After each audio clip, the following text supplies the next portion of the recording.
ប្រព័ន្ធហ្នឹងឯណាគឺមកណែនាំជាមួយនឹង stock ថ្មីរបស់យើងគឺរថយន្ត Ford Ranger Wildtrak ឆ្នាំ2021ពុកម៉ែបងប្អូនបាទប្រភេទម៉ាស៊ីនធំពុកម៉ែបងប្អូនបាទដូចខ្ញុំទៅម៉ែបងប្អូនទៅមើលអស់គ្នាបាទនេះប្រភេទម៉ាស៊ីនធំ 3.2 ពុកម៉ែបងប្អូនហើយឡាននេះគឺធានាជូនពុកម៉ែបងប្អូនបាទភិនភាគវិញទឹកឆ្នាំនៅស៊ីនមួយជុំតែម្ដងពុកម៉ែបងប្អូនបាទមានគ្រឿងលេងតុបតែងឯមកគួរសមផងដែរពុកម៉ែបងប្អូនហើយផ្នែកខាងក្រោយនេះពុកម៉ែបងប្អូនណាបាទឆ្នាំ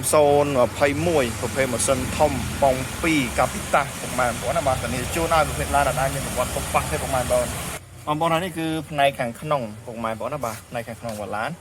ហើយនេះគឺគីឡូចាក់ស្ដែងតែប្រើប្រាស់បាន50000គីឡូជាងពុកម៉ែបងប្អូនបាទមានកម្រាលតាប់ឡូមែននេះហើយ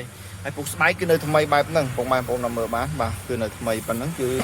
អែមហើយកម្រាលអីមានហើយស្រាច់ហើយពុកម៉ែបងប្អូនណាបាទហើយសម្រាប់ផ្នែកពីខាងក្រោយពុកម៉ែបងប្អូនបាទនេះในពីខាងក្រោយ